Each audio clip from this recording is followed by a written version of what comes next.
What are you wearing? A Canadian tuxedo. Canadian I'm a hockey player. Let's go Blues. Let's go Blues. Let's go Blues. To all you Blues fans, we're bleeding blue with you. Let's go Blues. Let's go Blues. Let's go Blues.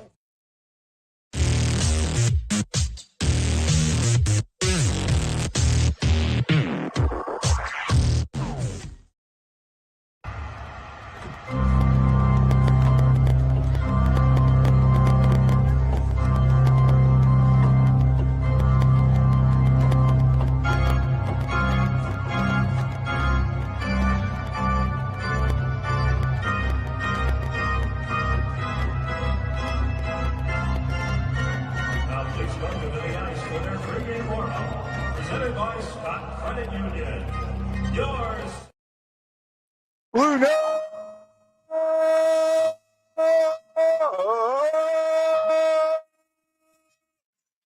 report. Oh my goodness. Justin, you have said stop playing at Sesame Seed Straight. Safe. You kept saying that. And I don't think they played at Sesame Seed Straight. This is a big deal. Jordan Kyrou traded to the Caps for basically 2 first-round picks and a second-round pick. High second-round pick. I'm okay with this. I mean, I don't like Kyrou going, but I like the haul. I think we got a good haul. We got an NHL-ready player, 45 points, 50 points, could be better. We got a guy that's probably damn near NHL ready. Probably needs a year in the AHL of the second-round pick from last year, and now 4 first-round picks, and 3 of them in the top 16. That's huge.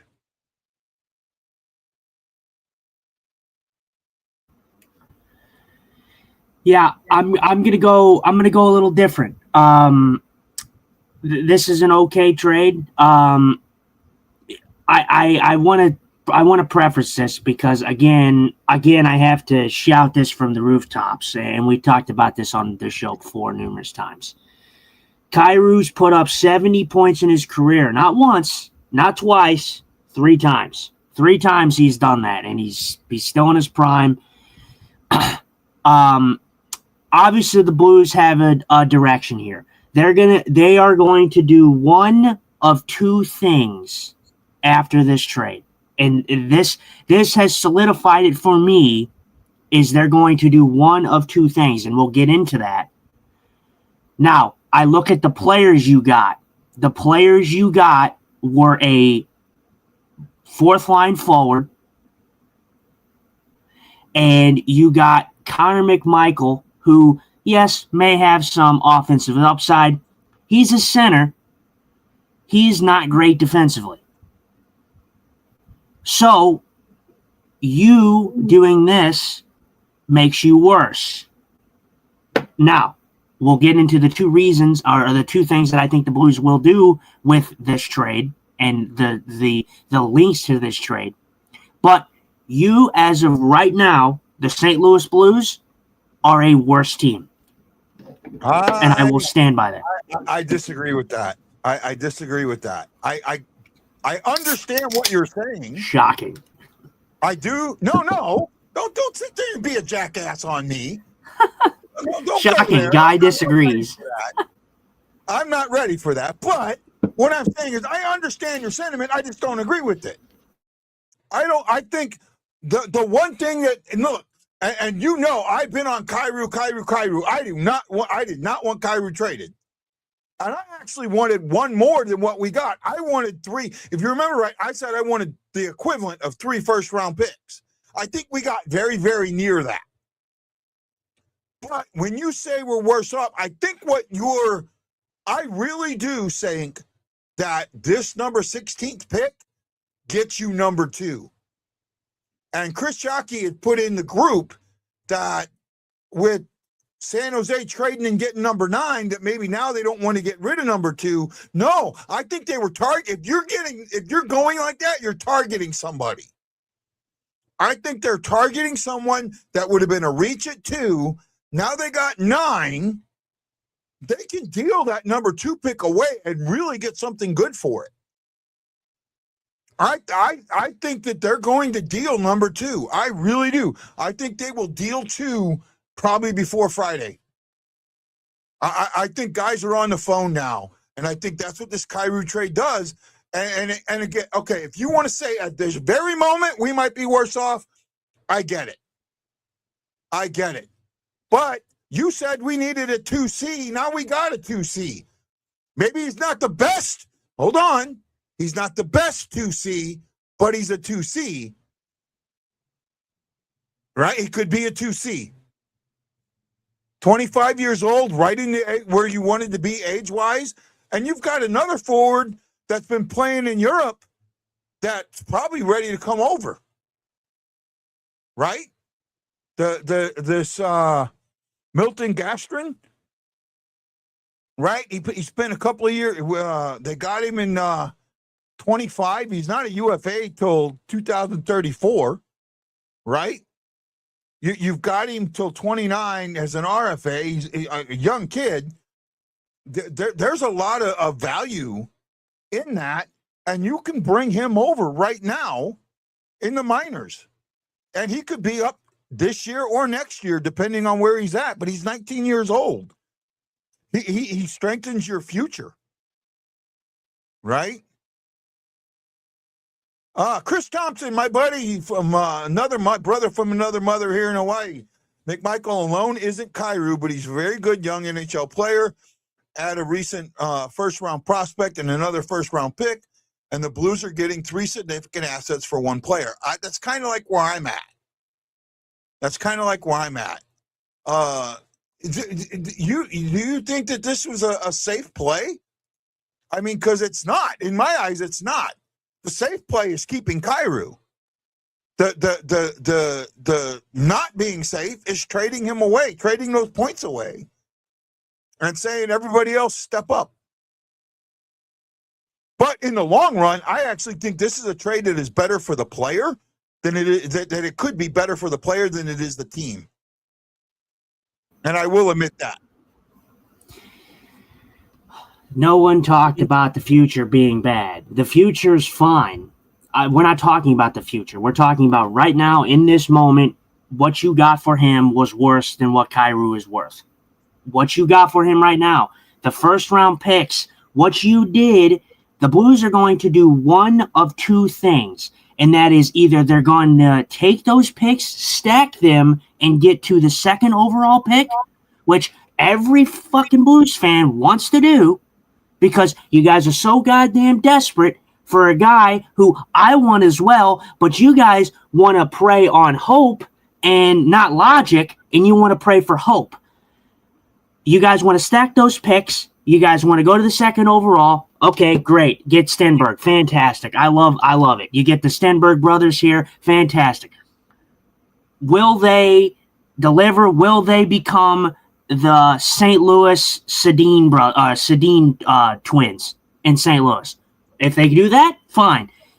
You don't know that's going to happen. You don't know that. So what you did was the main piece here actually isn't a Connor McMichael here. You talk about a 2C. You don't watch Capitals games. I don't even watch Capitals games all that much. But from Capitals fans, they're ecstatic about this deal because Connor McMichael is not a consecutive second-line center. You got this is an okay trade. For what the Blues are building up to, it's a fine trade. I'm okay with it. It's not the I'm not okay with it thing for the future. That's fine. They're young guys. They could possibly work into their role. But again, I'm going to take it from Cats fans who's watched this guy, Connor McMichael, for years and said that he's not a great center. I'm sorry. I'm going to look at that and I'm going to say, okay, he's probably not a spectacular center.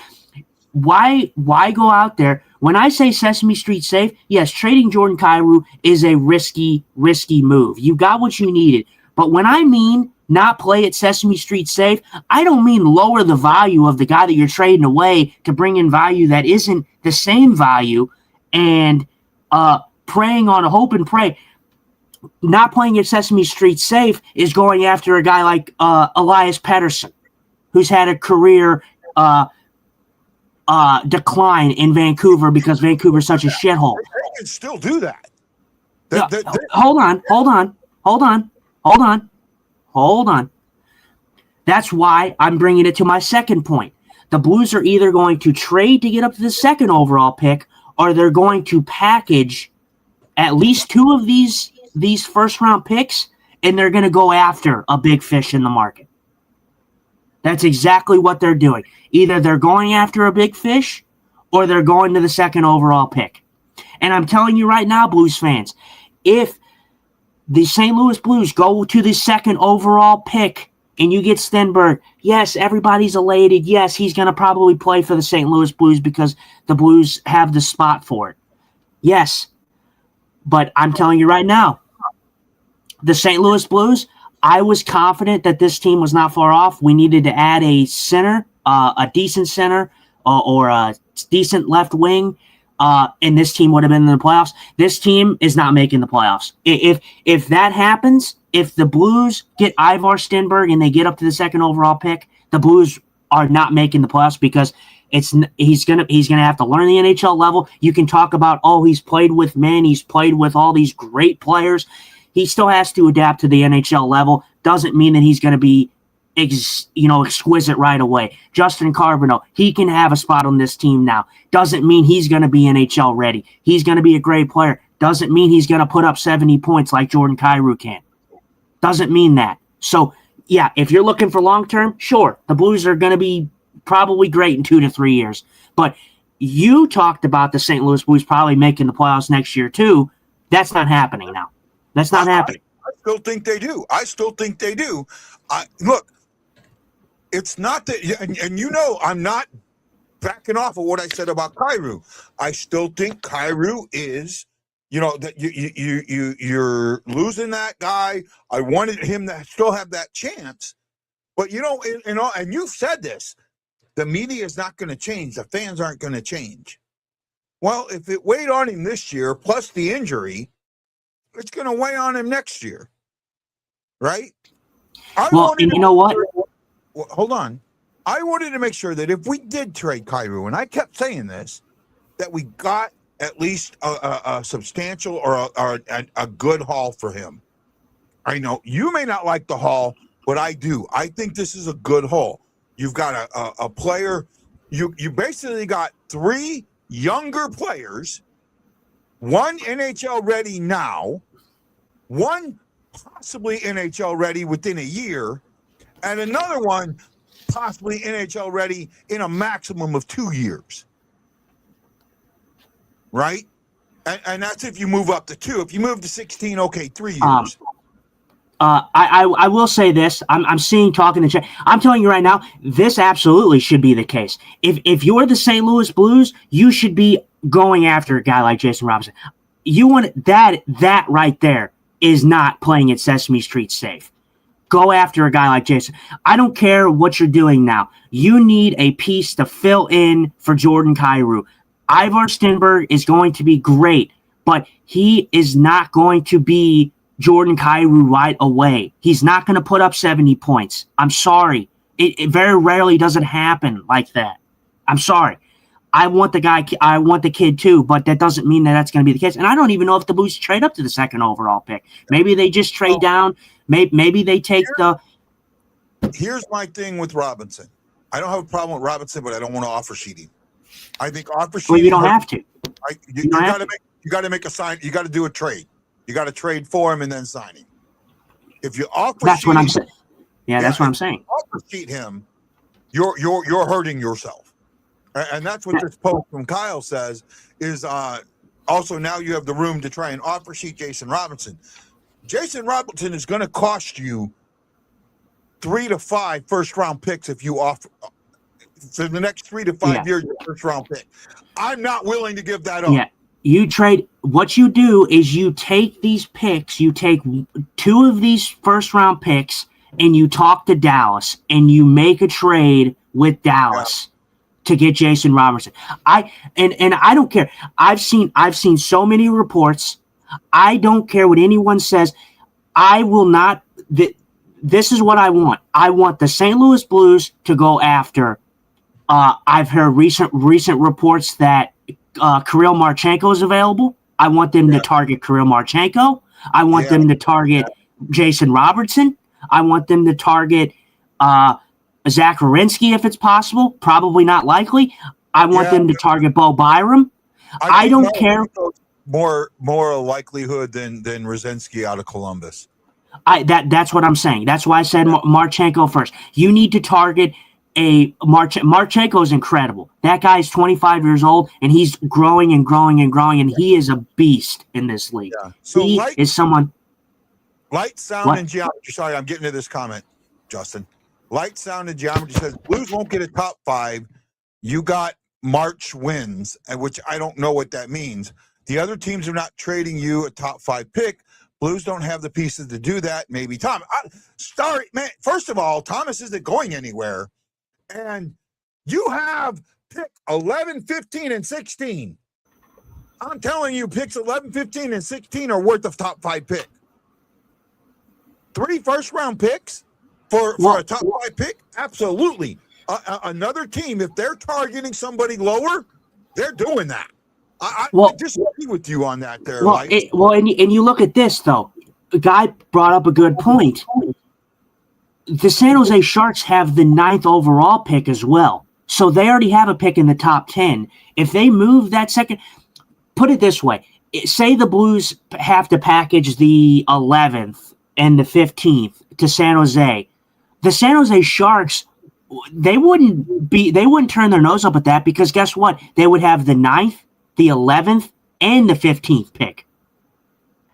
That's value. Now, that's speaking to that logic. But again, I'm sorry. I think what the Blues need to do is, yes, they can call the phone to San Jose, try to get that 2nd overall pick if they want. But again, I think the smarter move is you can keep maybe that 11th pick or something, maybe package the 15th and 16th pick and get a good forward, a forward that we just talked about, Marchenko, Jason Robertson. Go out there and be ballsy. Get a big fish in the market. See what you can do. Doesn't mean that they're going to come here, but you can at least try. That doesn't mean you can't try. Chris Thompson agrees with you. He says, I think it's a good deal long term, but smart's in the short term. I think it's worth the risk, worth the risky trade. Kyrou, you know what you got. The thing is, Kyrou and Richard, I sent you a link, buddy. Kyrou, I'm telling you, I don't want to lose Kyrou. But if you didn't lose the farm to trade him and you got something like a lot of these trades for him, what we were getting, what people wanted to get in return was nothing.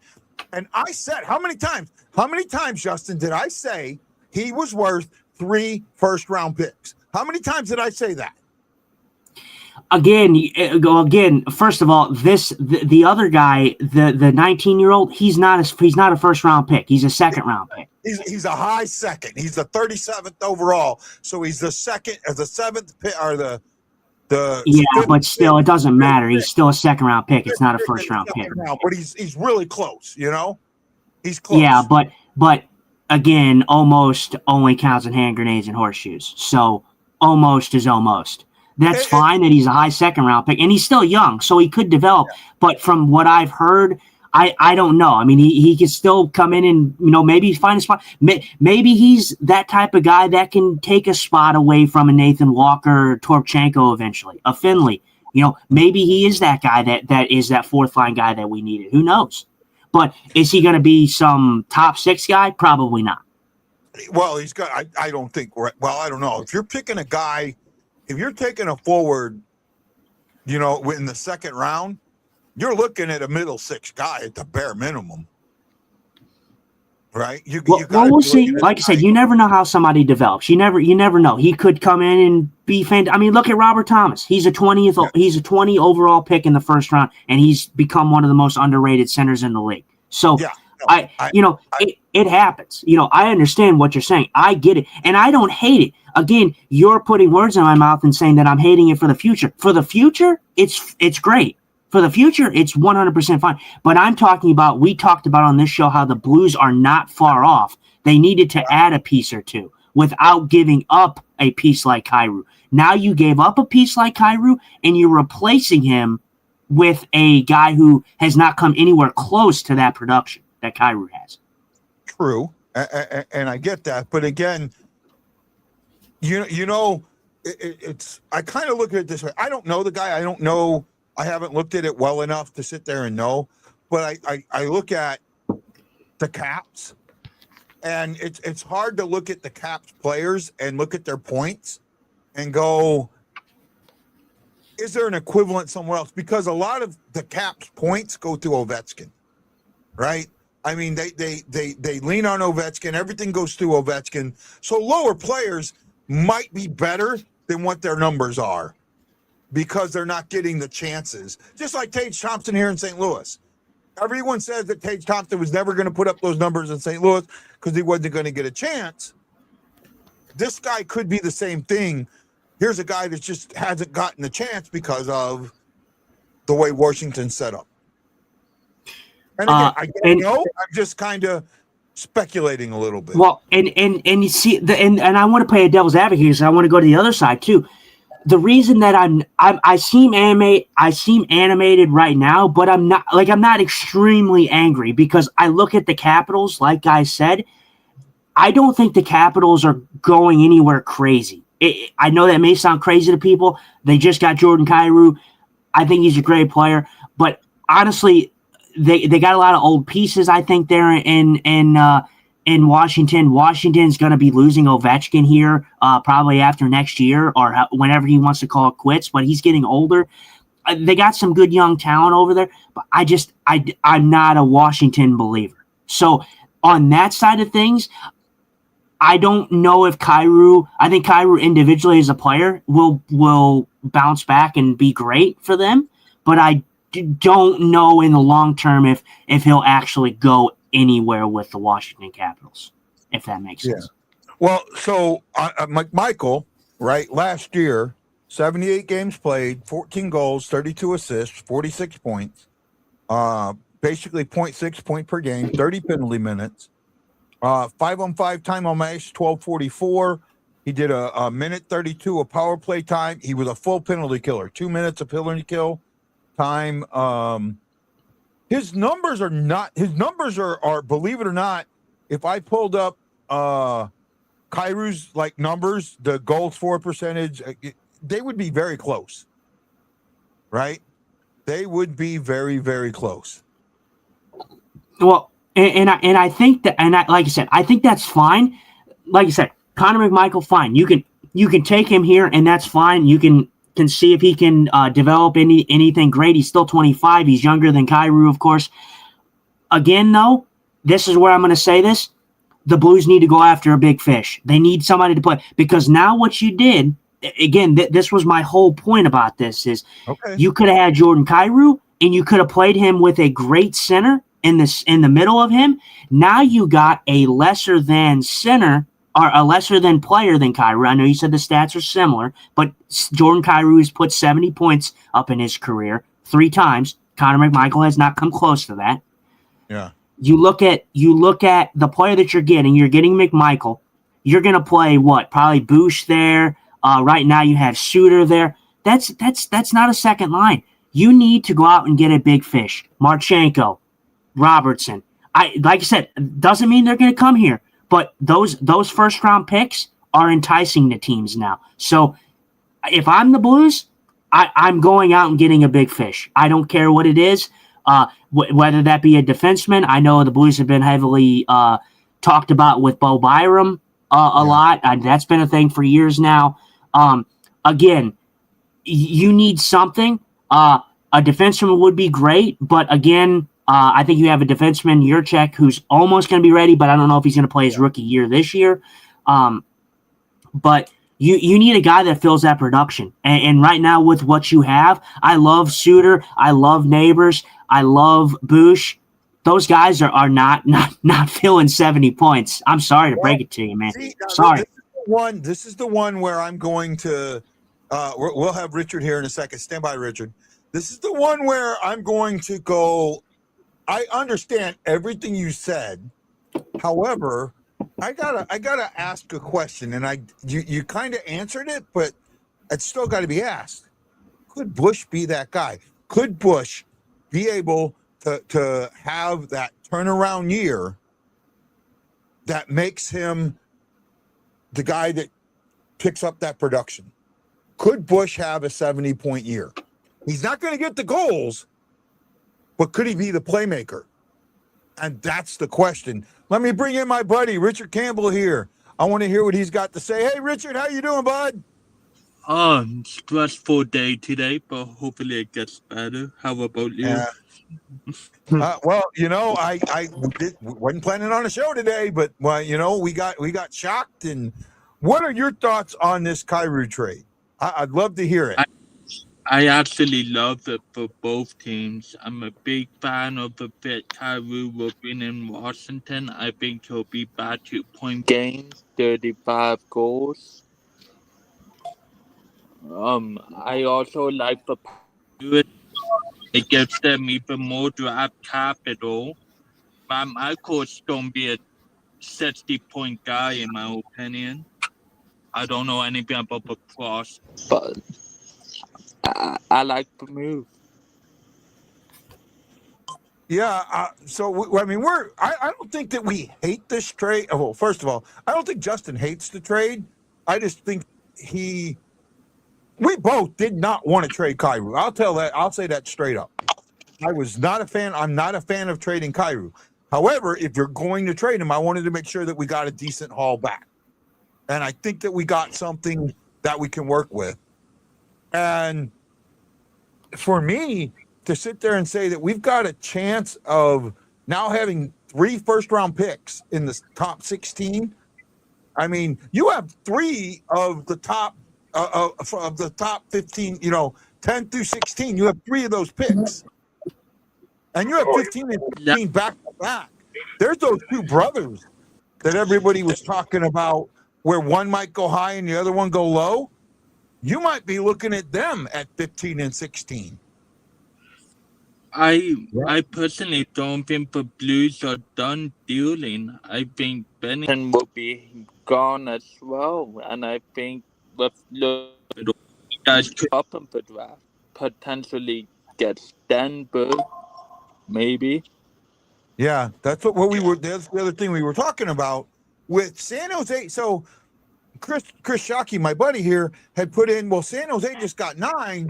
Maybe that means they're not trading 2. No, I think them getting 9 puts 2 on the trading block, because you don't go and get, when you have number 2, you don't go and get 9 unless you're looking at somebody in that spot that you think is a reach at 2.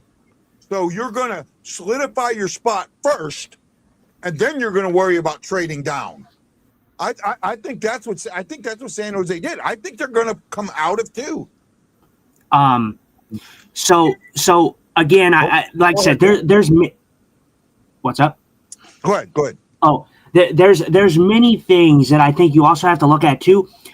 The obvious thing is Jordan Kyrou had a no movement clause.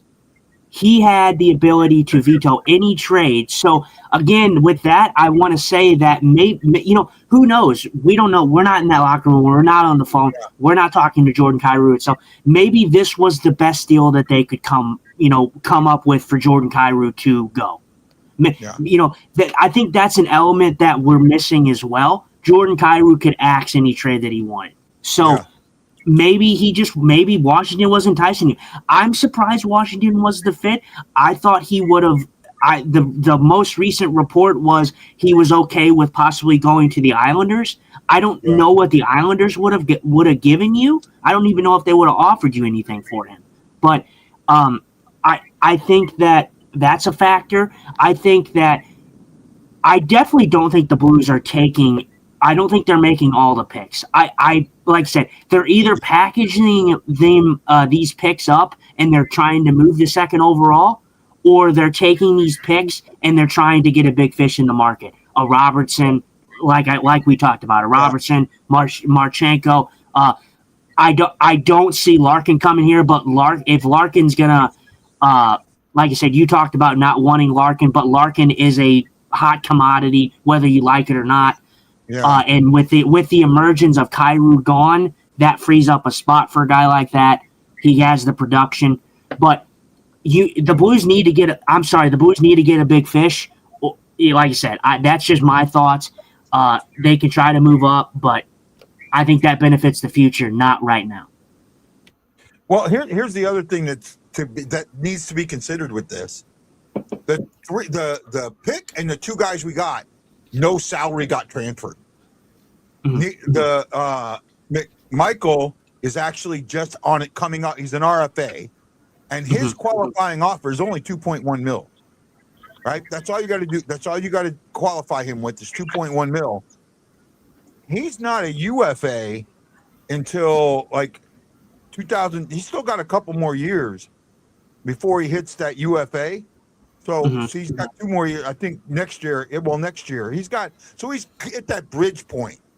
Mm-hmm. You can probably lock him up for about $3 million, maybe 4. And that's a great deal. I mean, I'm with you. Say again. I said I'm with you. It's a great deal if that's the case, because first of all, if you do that, that leaves cap space and that leaves the ability for the Blues to go out and get a bigger fish, like I talked about, because you'll have the salary cap for it. The Blues got about 20 mil in cap space right now. I know that's what I'm saying. That's what I'm saying, guy. What's up? Go ahead. No. I said that's what I'm saying though. You have all this cap space to play around with.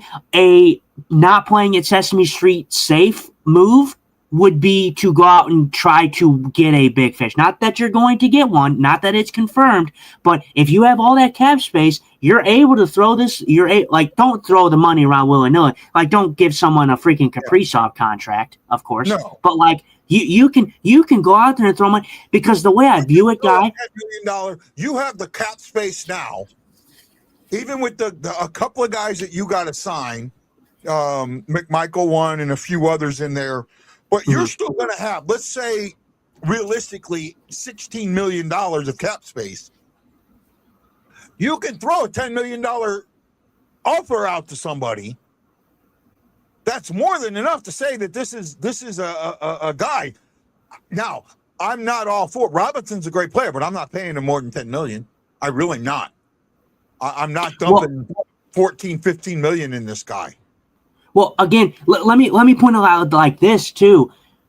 There could be a grand scheme to this, and you could see a big turnover. I didn't think we would see a big turnover, and this is just a beginning portions of it. But maybe with this cap space that you're talking about, maybe the Blues really get aggressive. Maybe Steen really gets aggressive. Armstrong and Steen really get aggressive, and they have a massive turnover.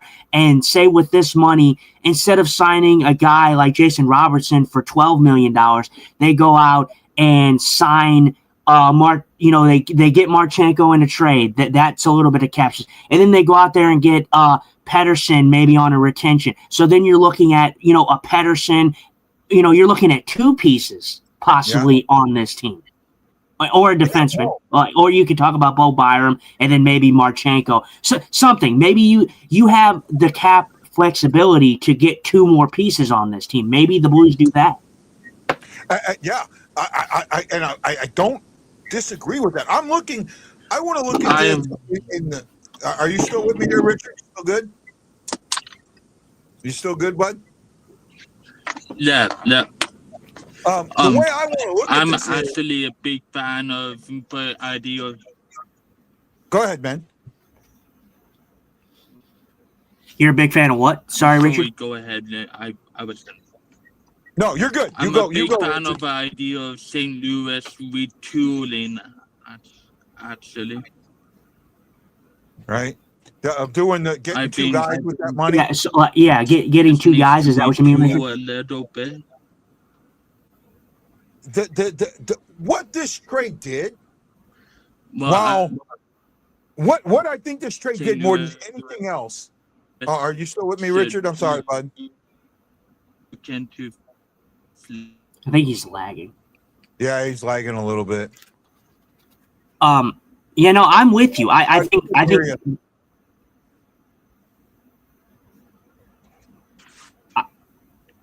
think with what you said. Yeah, you might need to go out and come back in, buddy.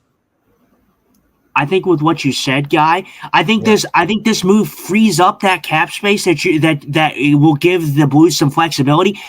And like I said, I'll be honest, we're talking about this now, and I'm really getting behind the idea of the Blues possibly doing a turnover like that, going out there and trying to get a defenseman like a Bo Byram, and then maybe getting another piece in a Pettersson or a Marchenko if he's actually available. I think that's a solid plan, because if you can do that, and you could possibly do that and maybe not move up to the second overall pick, but maybe move up even more in the draft somehow. I mean, you're talking about a great thing for the now and the future. Because I like I said, everybody thinks that Justin Carbonneau is going to be great for this team, but everybody thinks Justin Carbonneau is going to come in and put 90 points for the St. Louis Blues. It's not going to happen. I'm sorry. I think he can put up 40 to what they may be looking at. Did I jump on you, buddy? Did I jump on you? No, you're good. I'm with you. I'm with you 100%. I think he could put 40 or 50 points on the board, and I would be A-okay with that. But these people are so dead set that Justin Carbonneau is going to be – that he's going to be on this team. First of all, he's going to be on this team now because Kyrou's moved. I don't see that there's a possibility where Carbonneau doesn't make this team now unless they go out and actually get a big fish and he just plays his 9 games and he's not a rookie. I was under the impression if we kept Kyrou, Carbonneau was not going to play his rookie year this year. He would have played a little bit of games, and then he would have probably played most of his time down in Springfield. Yeah. Bo Byron might take a first, Dubrovnik and another Devo and another Doric and another asset to get. I'll tell you what, with all the first round picks we've got, you don't give up any asset. You don't give up any first round quality assets, right? You don't give up. You don't give up Devo. You don't give up Yarrick. You don't give up a guy that is a first round asset when you have all those first round picks. Makes no sense. Well, and Guy, and this is a good point because Guy is absolutely right. If you look at what the market is giving you, and first of all, I want to point this out because the market, if you've looked at these trades, most of these trades have not really. Some of them have had 2026 first round picks in them, but a lot of them have been first round picks for years in advance. Yeah. So if you're the Blues, here's something. Go ahead. I want to bring this up. I'm sorry I'm jumping on you. Shockey says the thing about getting number 2 is you have to make sure McKenna goes first. I disagree with that. I think the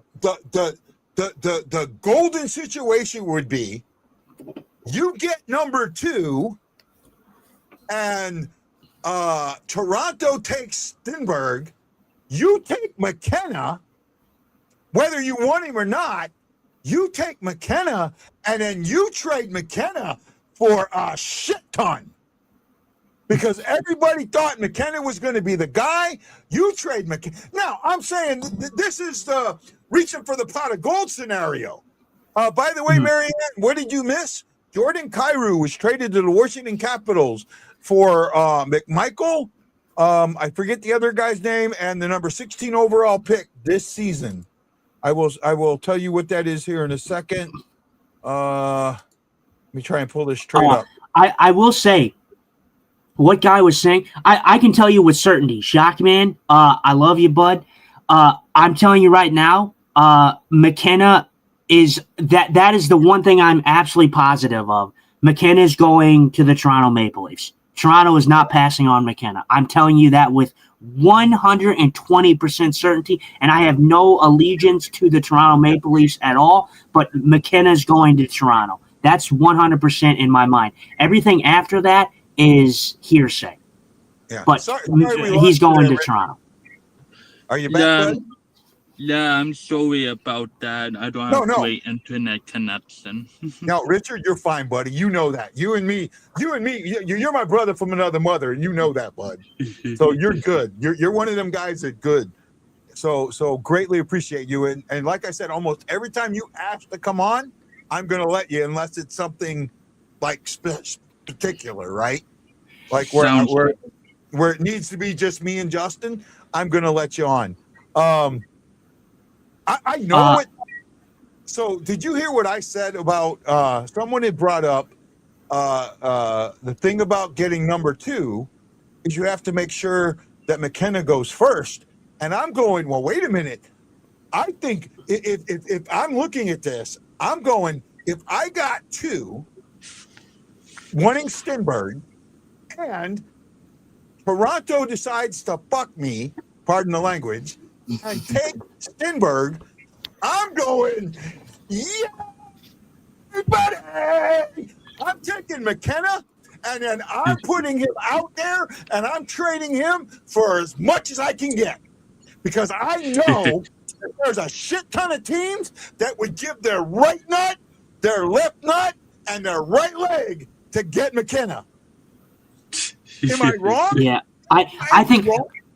I think in a dream scenario, I think you're absolutely right. But again, like I said, I'm not Toronto media or anything like that. With the buzz around McKenna for Toronto's not passing on McKenna. So this is all hearsay, hypothetical, because that's not happening. Toronto is 100% taking McKenna. I understand that, but I'm just saying, you know what Chris is missing? Chris is saying, oh my goodness, you got to make sure that they don't take Stenberg on you. I'd be absolutely ecstatic if they did. I don't think we need McKenna. I don't think we need that in that locker room. I don't think we need that young presence of, oh my God, I'm the number 1 overall, the number 2 overall pick. And, because he's got that air of superiority about him, and our locker room doesn't need that. But what we could get in return for him, fuck yeah. And you don't hear me curse a lot on the show. You don't. But this is me saying, what this trade does, and I'll let both you guys speak in a second because I'm getting excited because it's hitting me at what this trade does is the Blues have something they have not had in probably 10 years. Oh, and I just lost him. Hopefully he comes back. We have options. We have opportunity, and we have what was the word you used? I think flexibility is the perfect word. We have more options, more flexibility, and more gumption to do something than we've ever had before. Yeah, right? I mean, when you think about it like this, the Blues can do many things here. Like we talked about, you could go to the 2nd overall pick. That's fine. But again, even if you do something like that, the Blues have a shit ton of cap. So you can still go out there and sign some guys. Again, I'm still in the market of, I think the Blues should go out there and try to get a big fish. Even if they're going to try to get to the 2nd overall pick, I think that with what you've seen for the market, the fact that teams are trading picks like years in advance, if the Blues could take 1st-round picks for like 2028, 2029, the Blues aren't going to need those picks because the Blues are going to be good by that point. Yeah, possible. So if you signed an offer sheet an offer sheet that was 2 first-round picks, meaning next year and the year after, I'd be okay with that. I wouldn't love it, but I'd be okay with it. But if you start getting into that 3, 4, and 5, now you're really, really, really hurting yourself. Especially as good as the Blues are in the zone of where they pick at. Well, I want to preface this, guy, because I don't even mean just offer sheets. I don't even think the Blues have to offer sheet. I think your first course of action should be a trade. Yeah, and I agree. that would be so. The reason I talk about Robertson, I know a lot of people don't want to pay Robertson that type of money. Robertson can produce, but the way I view it is first of all, I do Dallas because Dallas has ties with Montgomery. Yeah.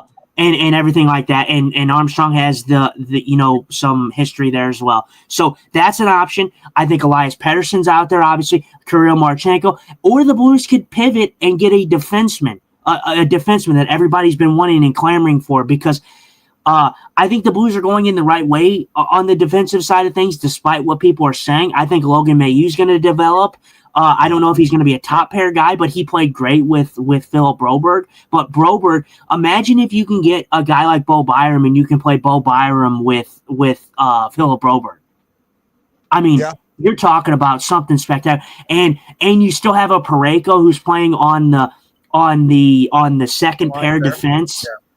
Oh, and Lindstein and Adam Yurchak. I mean, dude, you are setting yourself up for success on the back end if you're the St. Louis Blues, if that's the case. I agree. And the more that I think about this trade now, I think that they've allowed themselves opportunity that wasn't there before. Richard, what do you think? And while Richard's talking, I'm sorry, but I got to go take a piss. I will be right back. What you think, Richard? I personally think that Stenberg is don't be the best player in this draft. Personally, I think Stenberg will be better than McKenna, but I do believe McKenna will go number one because his beliefs for not only screw up the pick. But if I'm St. Louis, I'm looking to retool, and for me personally, I love the idea of flipping Bennington, Parayko for players in the future, along with the draft picks to get Stenberg, as I believe San Jose is shopping that second round pick. And I think St. Louis has the draft capital and the players to get it done. I do think that. I think the fact Parayko was talked about that he would be okay with possibly waiving a no movement clause to, or his movement clause to, a West Coast team. So that would be possible for San Jose if they wanted a guy like Parayko. This is the way I kind of view it, because you bring up a good point, Richard, because say the Blues package something like a Parayko.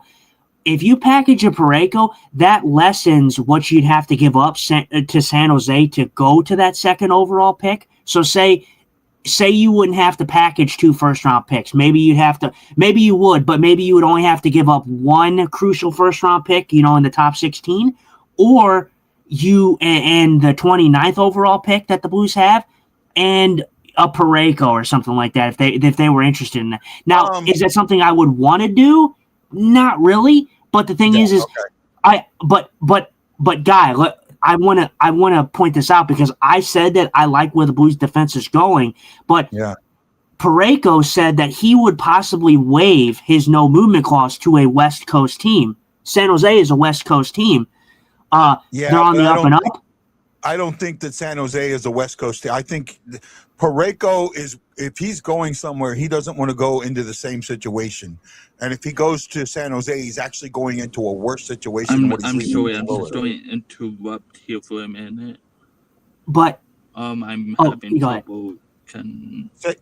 Say again, Richard? I'm having trouble connecting, so thanks for letting me on the show. You're welcome, buddy. Anytime, man. All you got to do is ask, and if we can, we will let you, Richard. You've been a supporter of me for about 5 years now, and you have not wavered with all the crap, and I appreciate you, my friend. I really do. Again, let me finish my point here, guy, because we kind of lost focus. But look, do I want to give up Parayko? Not particularly, because I think he wants to be here. You don't really give up players that want to play for your organization. But the way I view it is people have always been on this trade Parayko kick. And the way I view it is instead of having it, so in a hypothetical situation, say you had to say the San Jose Sharks were interested in Colton Parayko. Say that they wanted Colton Parayko, and say they wanted a first-round pick maybe a future first round pick, like in a different year, or you have other picks to deal. You have second round picks later. Yeah. You have later picks. Say they want to do that. I would be okay with something like that to move up to the second overall pick. You get Stenberg, and then it frees up more opportunity because you have other first round picks that you package in other deals to get NHL ready guys right now. Pedersen, Marchenko, Bo Byram, Jason Robertson. So although you're losing a great defenseman in Parayko, you have Adam Yurchek. If you bring in a guy like Bo Byram, there you go. Obviously, I would hate to lose Parayko, but if you would if I would have to only give up Parayko and a first round pick and maybe a later first round pick or second round picks to get to that second overall spot, I'm sorry. You guys want Stenberg so bad? I would be okay with that. Yeah. Well, Matt Lowe says the Sharks just traded Euclid for the 9th overall. They're keeping that second forever. Actually, I don't think they are. I think that what they did is they gave themselves, they had somebody in mind that they wanted, and they weren't going to trade to until they knew that they could get that person in that area that they thought that he's going to go in. And that's what I think they did. I do think now that this opens up for them to trade too. I really do. And, the biggest thing is, I don't care whether or not we get Stenberg. I just don't want Stenberg to go to Chicago. When Wendy was here and started talking about Stenberg going to Chicago, oh my God, I do not want him to go to Chicago. Mary, with your question anytime. So I want to say this. Again, this is why I posed two options for the St. Louis Blues, because you have flexibility now. Now, the first move I think the Blues will try to attempt will be to try to move up to the second overall pick. That's what I think that they'll do first. Now, if they don't, if San Jose does not play ball and they do not give us that second overall pick, I think you see the St. Louis Blues package 2 of these picks and get a big fish. Those are my 2 things that I see happening. Either San Jose is going to give you that second overall pick in a package deal, or you're getting a big fish. Or you're attempting to get one, I should say. And I disagree with that. And Mary, so I want to get to Matt Lowe before we go to Marianne. Only way I see it is that Ivar said he wanted to play with Otto in St. Louis, and still think the Sharks draft him and then a D-man at 9. It's possible. I don't. Mary says, and I already know my answer, but I'm going to let you answer this first. Do you think Kyrou was the toxic in the locker room? I already know the answer to this. I don't think there's any conflict going on in the locker room. Everybody's been talking about it. I just don't think that there's any hate for the locker room. I think it's a young team that's trying to find their way, but I don't think Kyrou was the toxic. Everybody said the same shit with Braden Shin when the Blues started playing well. And Justin Falk. Oh, well, they were the toxic ones. And I'm sorry to put it in Guy's mouth. Guy was the first one who ever mentioned it. Oh, yeah, the Blues are playing well. Maybe they were the toxic ones. I don't think that was the case. I just think they needed to go. And you did say that, so don't say you didn't say that. Justin said he didn't hear your explanation after I last spoke. Can you repeat it for me? I think we're a little. I don't remember what it was either. To be honest, what was? Who was it? What we were talking about? I think was talking about the Parayko stuff. All I was saying was I won't go too deep into it, but I'm saying, say the San Jose Sharks are willing to move the second overall pick, but they say, hey Doug, hey Steen, I want Parayko in this deal. So first of all, what this does though is, the reason I say that I would play hardball with this is because everybody wants Stenberg. I want Stenberg too. If they say, okay, I want Parayko, then that lessens the amount of picks, the amount of first-round picks I have to give them. So if you want Parayko, fine. You're only getting the 15th overall pick and a later pick or something like that. So you're getting what you want, but you get to lessen the value of the first-round picks that you have to give them if you do that. If that's a hypothetical, if that's what San Jose wants, that's all I'm saying. Matt Lowe says Kyrou never said anything. Don't see him being a cancer. Jason Nichols says I'm pissed. I'm not, Jason. The more I think about this, this might be the right move. Chris says not toxic himself, but the guys who stuck up for him and those who don't.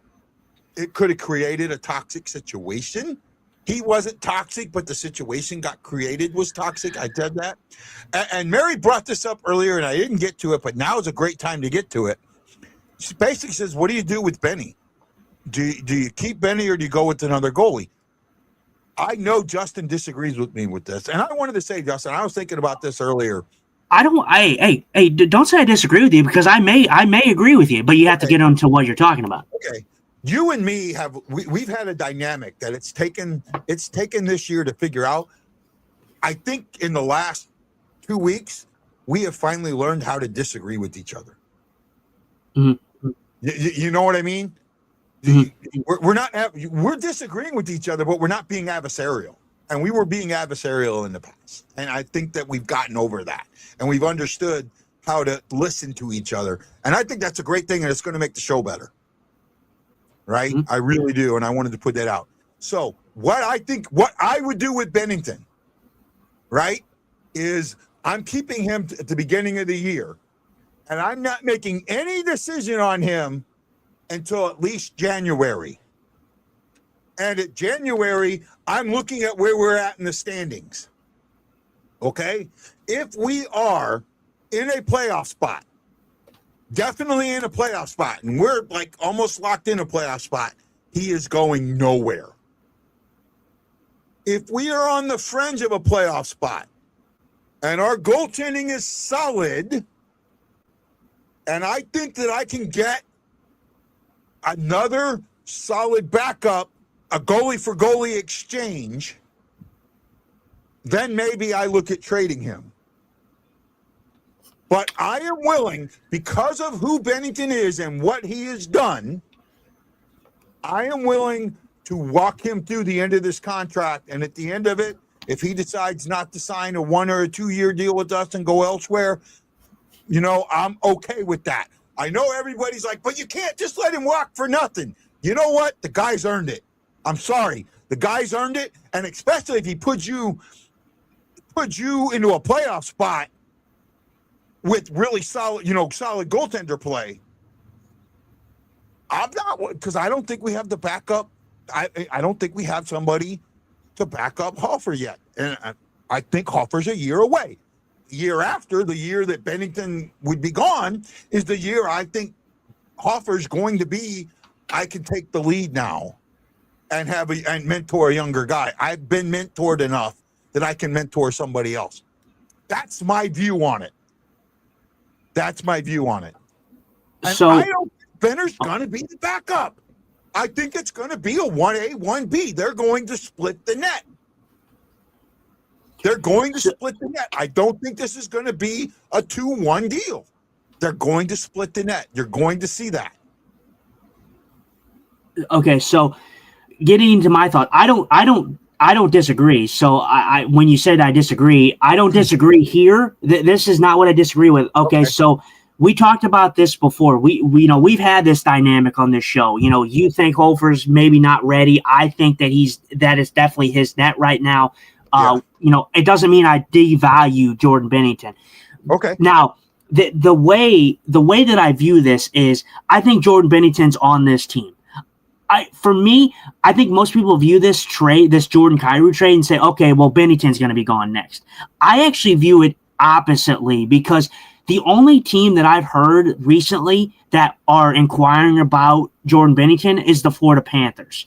And let me tell you why this makes zero sense for the Blues standards. Because if you're going after, if they're going after Jordan Bennington, you get Jordan Bennington, say you're going to get a first in the deal. So the package was supposedly Luosterainen, a first, and maybe something else.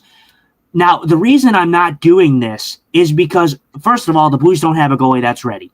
You're not getting a goalie back in return. Then you would be looking at the St. Louis Blues using this cap that they have, this flexible cap that they have now, and going after probably the best goalie in the market right now is Bobrovsky. And for me, I don't want to pay 10 plus $1 million for Bobrovsky, because you're taking that cap and putting it into a goalie. I'm sorry, I don't want to do that. I want the Blues to take that. Huh? I'm with you on that. Bobrovsky's not worth $10 million. I'd take him for $6 million. I'd take him for the same money I was paying Bennington for 1 year. And look, see, Bobrovsky would be great, but the thing is where I'm thinking about this is the Blues have the cap flexibility, like I talked about. I don't want them to take that flexibility and put it into Bobrovsky, put it into a goalie. I want them to put that cap flexibility into what I talked about, getting an asset that helps you now, 1 or 2 pieces that help you now that are going to move the needle and move this team forward. A Bo Byram, Marchenko, Robertson. I want them to bust their ass to put the money into somebody, to put it into a player, not a goalie. I'm not paying my backup goalie $10 plus $1 million. I'm sorry. Yeah. I'm not doing it. Yeah. Hofer's not going to be, like, Guy thinks he's not particularly ready right now. I think that he's the guy, and I think he's the future, and I think Guy agrees with me, but he just thinks that Binnington is the guy right now. But I think for me, the way that I'm viewing it, Binnington's going to be on this team to start the year, and I'm with Guy. You give it to a certain point, and then if the Blues are not in the playoff spot, then I think that you ship him. I think you ship him and you get what you can get for him. Yeah, Richard asked a good question, and I'm not going to give a thought on this right now. It's something I'll think about. Maybe we'll do it at a later show. He said that seems to me the NHL is moving towards the NBA, with big players moving on, shorter contracts, and building super teams. I don't think we're there yet, but we could possibly be going there. It's all going to come down to the non-tax states, and that's what's it's gonna affect. And the NHL is going to have to address that. Another question: do you guys think the new coaches are good, bad, and different? For me, I'm withholding judgment on that because I don't know yet. It's hard to tell. So Greg Cronin is interesting because he was in Anaheim.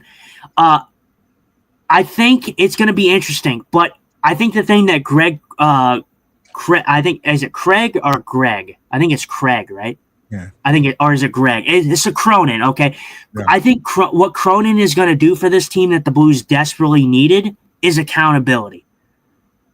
Cronin is a guy who holds guys to accountability. Now, is it going to work out in the long run? I hope so, because Montgomery had a hand in who he hired. So clearly he has a little bit of a respect, and he thinks that it's going to work out. Maybe Montgomery's going to be more of the player guy, the nice coach. Why Greg Cronin is the guy who is a little bit more aggressive and firm on these guys to have accountability, to say, hey, I'm not doing enough, I need to step up, is where I view Cronin. Cindy Lou says, love you guys. You're the best. Cindy, thank you so much. We're never seeing Walt in St. Louis again. He is a beach bum now. I doubt. Oh, maybe. Like I said, I obviously I'm with Guy a little bit on this one, that you can't really talk about it too soon because we haven't seen it. But I like Montgomery. I think Montgomery's a fantastic coach, and if he has trust in these guys, I have trust in them. So I'm going to let it play out. I'm going to let them see what they can do, and I'm going to see what he can cook up. Because if you could trust anybody, it should be Jim Montgomery. Yeah, I'm with you here. I think Montgomery. I'm telling you, his year-end press conference, when he stood there and admitted, I didn't understand what the Winnipeg series did to us, and it took me too long to understand that. Mm-hmm. That said something to me. That's right there. That's a coach telling you he put that whole season on him and not really taking care of the locker room the way the locker room needed to be taken care of. And that, if I'm a player, I'm giving my all to this guy next season. I'm giving my all to him, right? And I just think that I'm really impressed with. I've always wanted Montgomery. I was really impressed with him. I hate that Drew Bannister, the way that the Blues did Drew Bannister, but I understood it. Jason McMillan says Kyrou's going to be really good in the Eastern Conference. I wish Kyrou all the luck in the world. I want Kyrou to be a 70 or an 80-point player in Washington. Problem with Washington, and this is the biggest problem, and this is why I'm not slamming down on Connor McMichael, because I look at it and I go, that offense runs through Ovechkin. Because it runs through Ovechkin, could that take away from other players? And it possibly could, right? Like I said, the grand scheme of things for the future, it's great. I like it. Like I said, this is the way I view it. I think obviously the Blues are not done. They're not going to say, okay, we're just going to make all these picks. That's not going to happen. They're not making 4 picks. I'm with you. Now, let me rephrase that. They may make 4 picks, but there will be trades of one or two. If they make all 4 picks, somebody will be getting traded soon.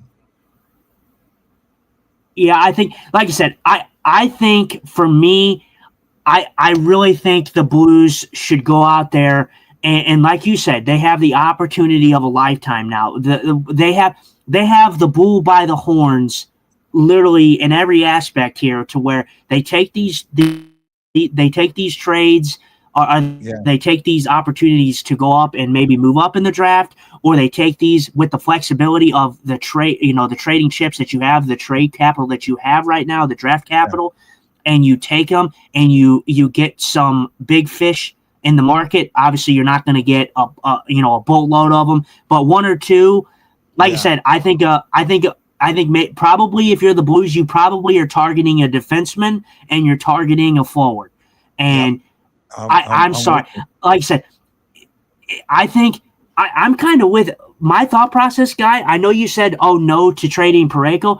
But if, like I said, if that was the case, like I brought up earlier about if Parayko was asked in a trade for San Jose and he was willing to go there, that, like I said, we talked about it, it would lessen what you'd have to give up to San Jose to get the 2nd overall pick without packaging up multiple first-round picks. I would do it because then you could take the other first round picks. You can either make 1 or 2 of them, or you can, like I said, take it, go to another team, trade for an asset that is going to help you now, Marchenko, et cetera, et cetera, et cetera. Yeah. AC Generator says, so Justin, how many points does Kyrou need to score for that jersey again? I thought you said 75. Well, it doesn't matter now because we didn't talk about it. I said what I said was, and you can go back and look at the show. I said if Kyrou's here and you put him with a center, I guarantee he has 65 points plus the next year. But it doesn't matter now because Kyrou's not a St. Louis Blue anymore. So that deal's not on the table anymore. So, Jason McMillan said just a few more trades and we'll have all 32 first-round picks. No, I do not have Army's press conference. You can get it on YouTube on the St. Louis Blues channel. I do want to say thank you to Ali C. That is the first time I've seen that name. Kyle Hauser. I think that's Alaska Kyle. Chris Shockey, Chris Thompson, Tracy Smith. First time I've seen that name. Teresa Singer, Mom, John Hefner, Sister JJ, and my brother from another mother down under, Nate Papon. What do I think about what? I'm not sure. I haven't seen his press conference. Believe it or not, I try not to watch all of that. And I try and gauge what you guys say and then pull things out of that. That way, when I come on the show, I don't have an opinion that's formed that might make it to where I can't be swayed, right? So I'm locked in a rock. So by listening to your opinions and the things that I see, then it allows me to be able to listen to other opinions and possibly sway one way or the other. I'll be honest. When I first got this trade, I was like, fuck me. But now the more I look at it, Shockey says he just watched the press conference. Obviously, I couldn't watch it. If I'd have played it, I got a strike and we got kicked off. So, Yeah, I like I said, I think for me, guy, I'd be like I said, the Blues have so like I said, if you look at the market, if you look at the market of the trades that we've seen, like I said, you've seen a lot of picks, first round picks going in for the later years. I think the Blues could also do something like that in a deal, but also package the picks that they have for this year as well. I I would be shocked. I think the Blues are going to try for the second overall pick, but I also think they're going to try to add. I really do. I think they're going to try to do both. I don't. This is the Blues picks for the next 3 years, right? They have 4 first rounds this year, no seconds, 3 thirds, 2 fourths, 2 fifths, a 6th, and the 7th. In 27, they have a first, no second, a third, 2 fourths, a 5th, 6th, and 7th. And then in 28, they have a 1 pick in each round except the third, where they do not have any picks. They traded that pick away. Who did they trade that pick away? That was part of the deal that got the Broberg and Holloway here, right? That was the deal that got I Broberg think and so. Holloway here.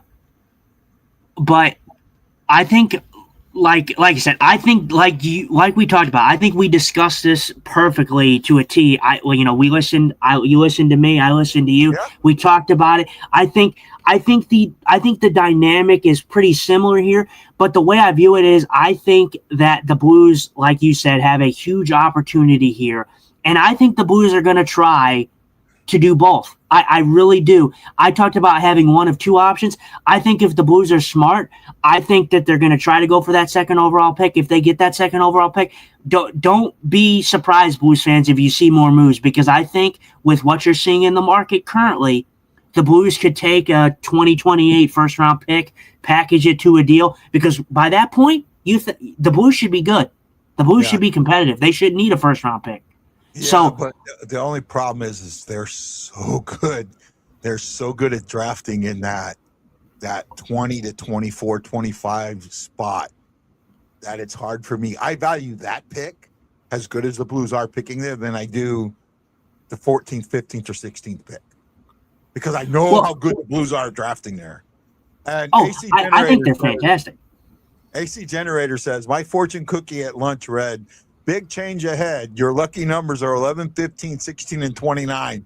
Dude, I got to see a picture of that. Text me. If you still got it, text me a picture of that. I got to see a picture of that. That's cool. But like I said, I think the Blues are going to really try to do both. And I get it. The Blues do draft really well. So I understand the hesitancy of wanting to hold on to it. But again, I'm looking at the grand scheme of things. If the Blues can get pieces without giving up any valuable piece that is to their future, and you only have to really give up picks to do it. Like I said, I don't think you need to wash those picks clean. I don't think you have to work them to the bone. But I think with what you're seeing in the market, like I said, with some of these trades, I think trading picks that are in years in advance. You look at the Kachuk one, right? The Florida Panthers gave up a 2029, I think it was, first round pick. 2029. That kid that they're going to draft in 2029 is probably not even going to be ready until 2033. Yeah. So, I mean, you're looking at you got to look at the big picture. And I think if the Blues can add a defenseman, add another proven guy on the forward side of things, and somehow manage to get Ivar Stenberg, this St. Louis Blues team is going to be good. They're going to be good. Let's see. So when you first came on, you said this trade made the Blues worse today. Do you still feel that? Well, it does. Okay. It does. But see, the thing is we talked about it, and I agree. Like, I listened to all your points. I agree 100%. I think for the future, it's fantastic. But the Blues haven't done anything after this So, yeah, like I said, I know something is coming. We all know something is coming. The Blues are not done. Armstrong's a mastermind and a genius. He's not done. So we all know something's coming. But as of right now, when you don't have a move, yes, the Blues are worse. Yeah, okay. Fair. That's fair. I don't completely agree with it, but I understand where you're at. I do. I really do. Wow, that was a good show, man. Hour and 15 minutes. We had a good guest, Richard Campbell, coming on and talking to us. Nemec went to Calgary. I saw that. Yeah, Simon Nemec. I do believe the Blues have too many first round picks to make all 4 picks without making. Oh, they're not making it. And even if they do make them all, somebody is. I'd say at best 3 would play for the Blues. Not all 4 of them would. Maybe even 2, because it's capital.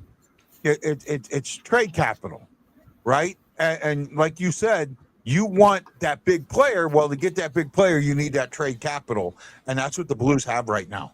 They have trade capital. They have cap space capital, and they have a very, very, very good minor league prospect capital that allows them to make a move without hurting the team. Yeah. Well, and I want to point this out because I agree with you. You look at this, right? The St. Louis Blues. Well, first of all, I want to preface this first. I said with 120% certainty that Toronto's taking McKenna. I have no doubt in my mind that that's where he's going. That's where he's going to land. I have absolutely 150% likely. What is it? 100%. 150% confidence. Sorry, that the Blues are doing something else. I don't know what that is yet. We don't know. But the Blues are not making 4 first-round picks. Not happening. They are doing something with 1 or 2 or 3 of them. I don't know, but they're doing something because they're not drafting all 4. I want to preface this. If they could somebody at 15 or 16 that somebody else wanted lower, and they're going, if they got to take all of them, they're going to take somebody at 15 or 16 that somebody wanted at 19 or 20. They're going to make a little reach, and then they're going to turn around and trade that guy for a player or something. They're going to get something from that guy. They're going to use it in a way to open things up. Yeah, they could do that. Like I said, this is the one thing I will tell you right now. And this is me. This is my thought process and my thought process alone. You don't have to agree with me. You don't have to. The only way that this trade is a flop, to me, and obviously it will help the future depending on it, but if the Blues do not make any moves, they stick with what they have, and they just draft all 4 guys, and nothing happens. If that happens, which I don't think that's going to be the case, I think something will happen depending on what it is, we don't know.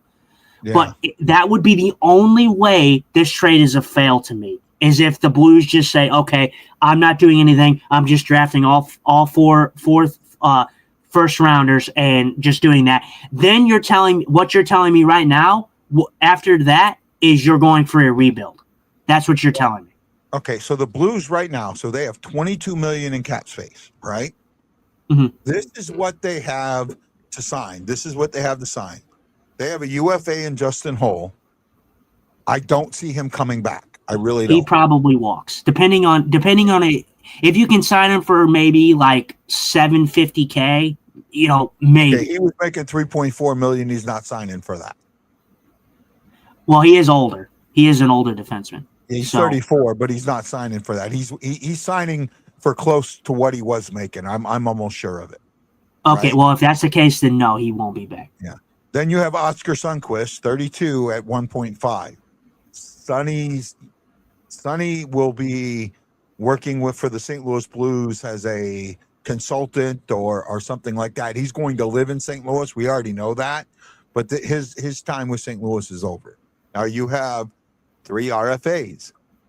These are the 3 RFAs, and their age and their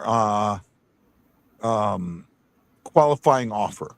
With at least I think it's their qualifying offer. You have Connor McMichael. He's 25. He's at 2.1 million. You have Berggren. He's 25 at 1.8. Kessel is 26 at 800. Kessel could walk. Right? Kessel could possibly walk. I don't know. He might fall under a Group 6 UFA. I'm not 100% sure. I don't think so.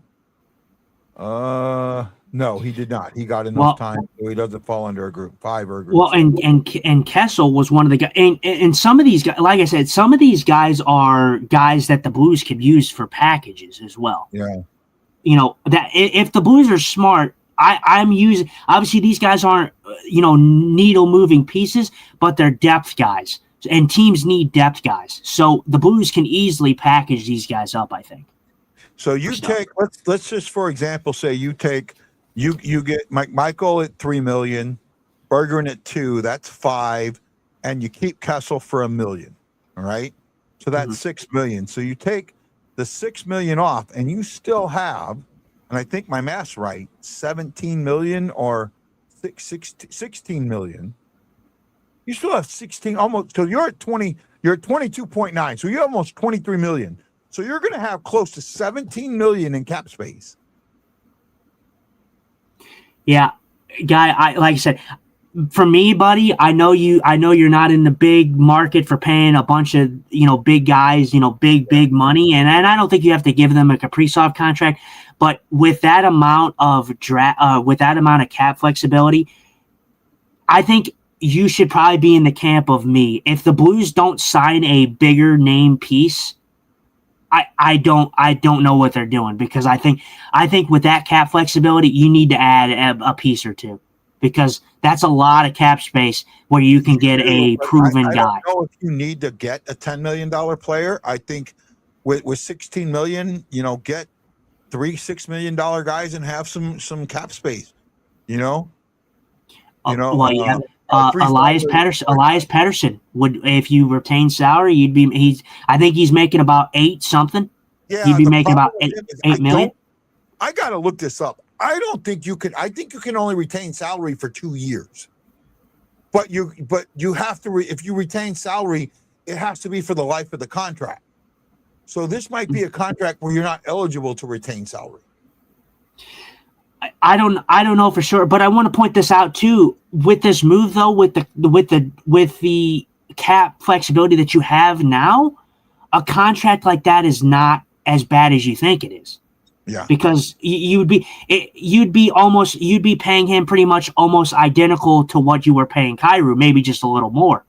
Yeah. So you're pretty much just replacing Kyrou's contract with another contract. Yes, I know the idea around Pettersson and why people don't want him. I understand it completely, but the guy's 27. He would be a good fit on this team. He needs a change of scenery, just like Kyrou needed, that we talked about on this show plenty of times. He got it, and who knows what he does with it. But again, you have guys like Kirill Marchenko. God, dude, if the Blues, I'm telling you right now, the Blues should definitely be in a market for Kirill Marchenko, because that guy is special, man. That guy's special. I'm telling you, he would be such a good fit on this team. I think that the price might be too high. What does he make? I don't know what he's making right now. I don't think. What is he? He's 25 years old. Yeah, Columbus. Yeah. He is 3.8. Yeah, 3.8. So I mean, he's obviously, he's an RFA next year, and then a UFA after that. You're going to do it. You're going to have to do a sign and trade. My when I say the price is too high, I mean what this is a guy that I think they would want a lot for, right? Like, he's arguably like one of their better players, for sure. But again, like I said, that is the thing about not playing in Sesame Street. first of all, the guy's 25 years old. He fits perfectly in this timeline of what you're building for the St. Louis Blues. His production has gone up each year after each year. A guy like that, obviously, you don't want to have to pay him $10 million. I don't even know if that's what you'd have to pay him, but $3 million, from what he's making now or whatever you said, 3 point something. Like, Yeah.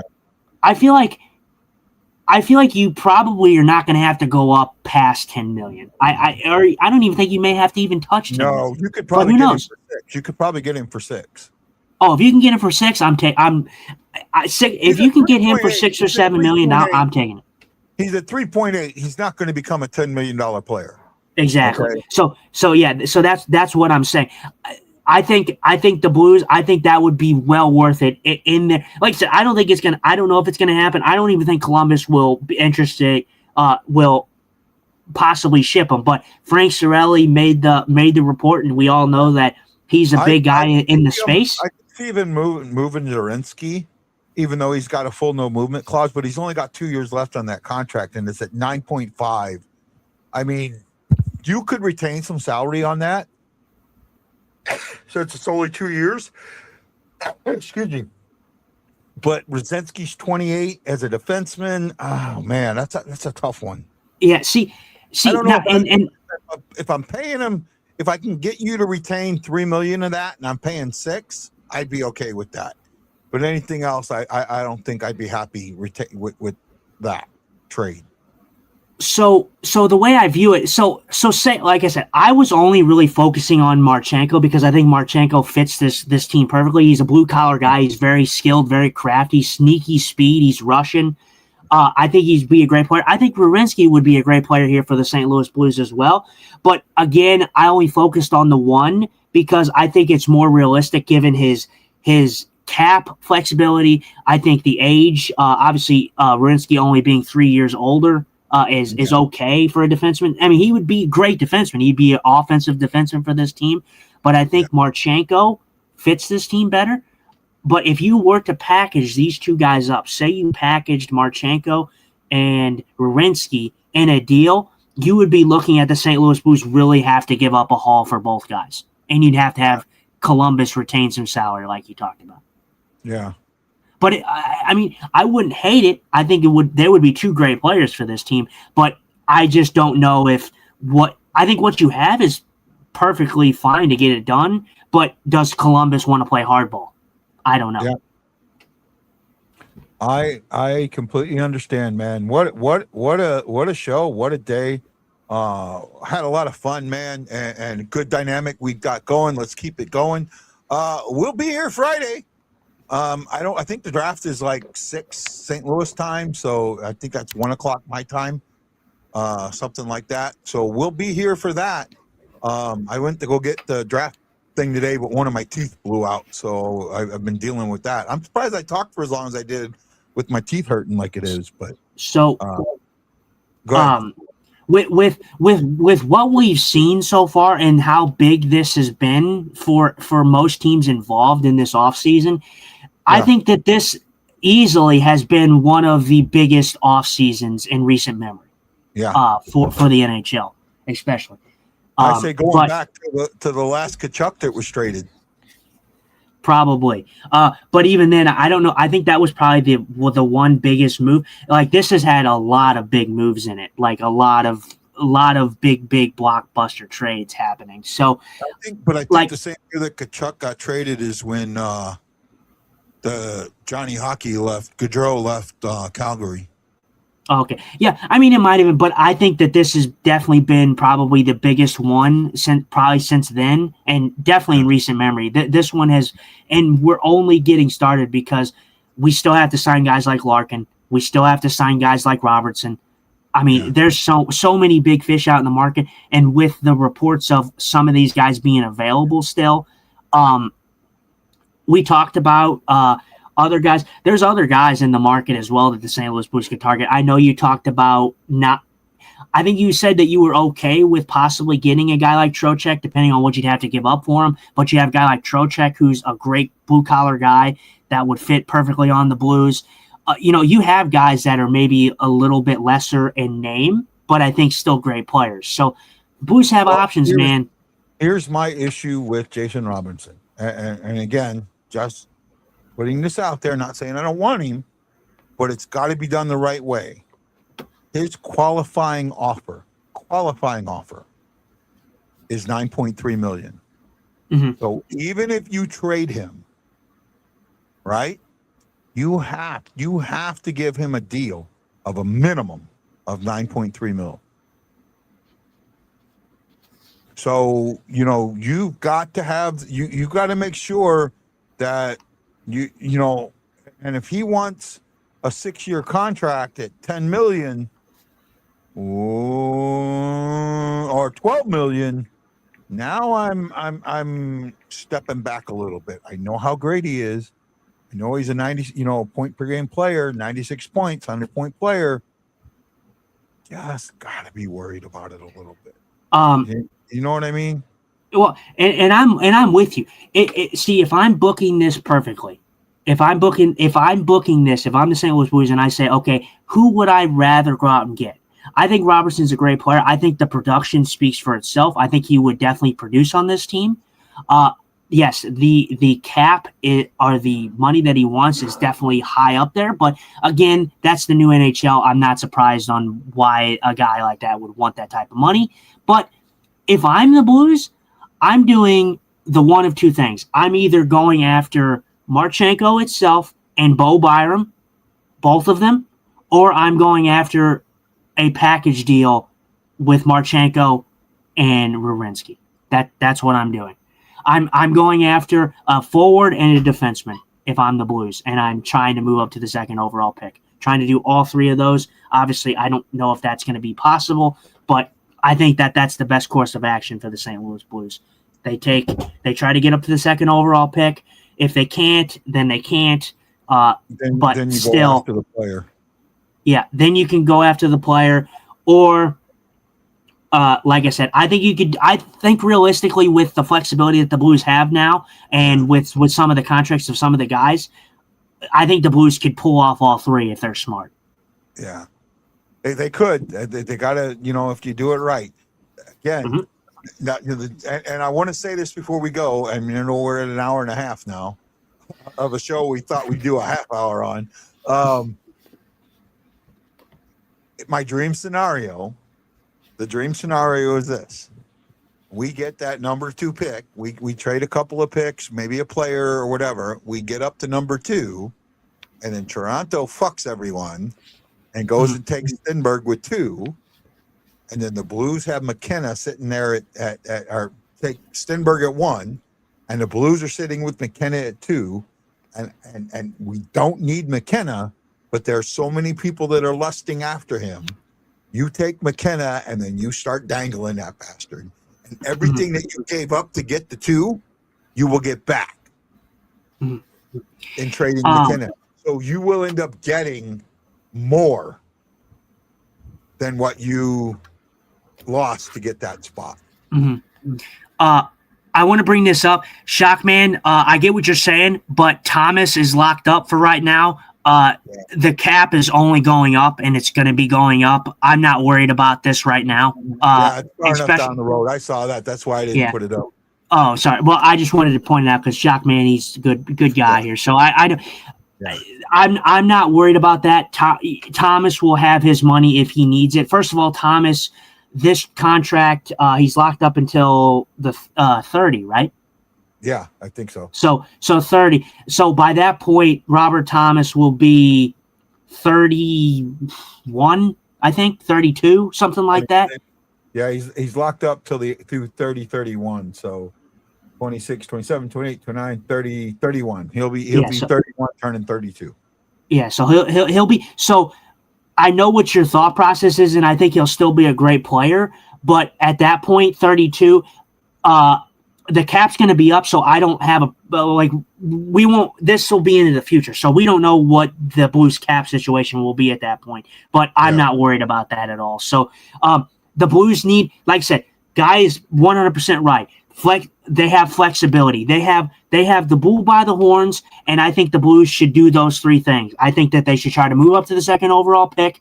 Like I was saying, I think that they should try to add a defenseman and a forward, and the two guys and the packages that I just talked about is what I think the Blues should try to go after. Those I think are the best options for the St. Louis Blues. Either Zach Werenski and Marchenko in a package deal where you'd have to send over probably 2 first, some more things, but picks probably and maybe some few depth guys make it. You're getting Zorinsky. I'm trading.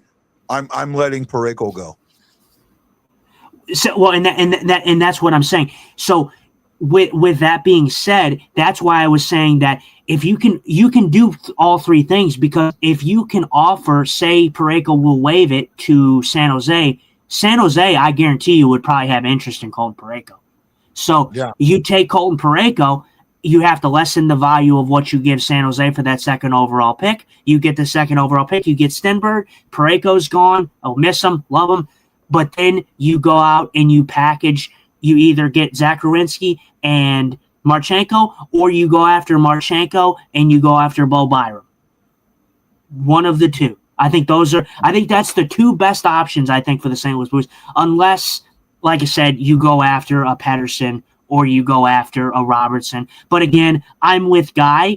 I think it's a valid point to say, hey, why should we pay Robertson $12 million like he wants where we could just go out and get Marchenko for $6 million?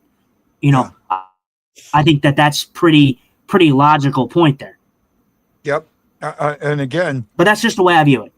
Yeah, NHL Muse is going, who won this trade, Washington get Kyrou and what we got. I think it's an even up trade. I don't think I think this is one that's good for both teams. I think this is a trade that's good for both teams. I know you think that we're weaker now at the moment, and I understand that, but I still think that this was a trade that was good for both teams. Well, and I like I said, I think it's good. And I even said it earlier. I just for right now, all I'm saying as of right now in this moment when we're talking about it, after the Blues make the moves that I expect them to make, I think they're going to be better off. Like I said, but from my mindset, all I'm saying is as hypothetical right now from what you received. You have, you don't have Ivar Stenberg. You don't have Zach Werenski. You don't have these guys right now to replace that production. So as of right now, on paper, you're a worse team. But in the future, you will not be. So I do think it's a good trade. I'm okay with it if that shores up any of your thought process on where I'm at here.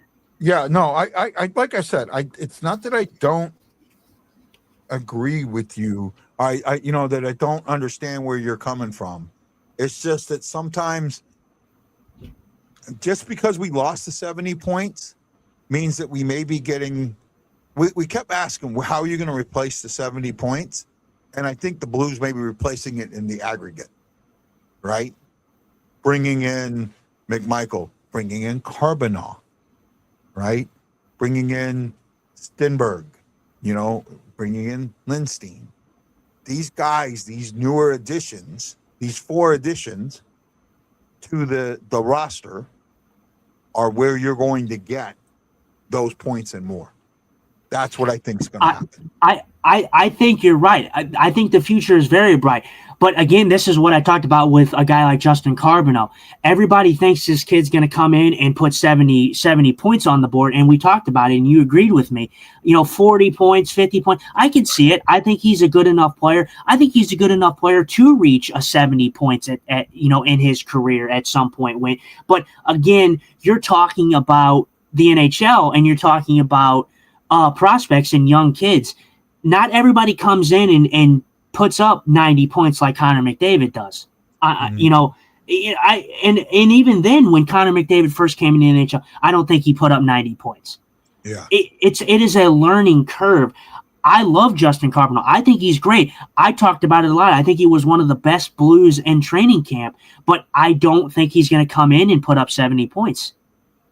So that's why I'm saying I think he deserves to be on this team, and I think he will be on this team now that Kyrou's not here.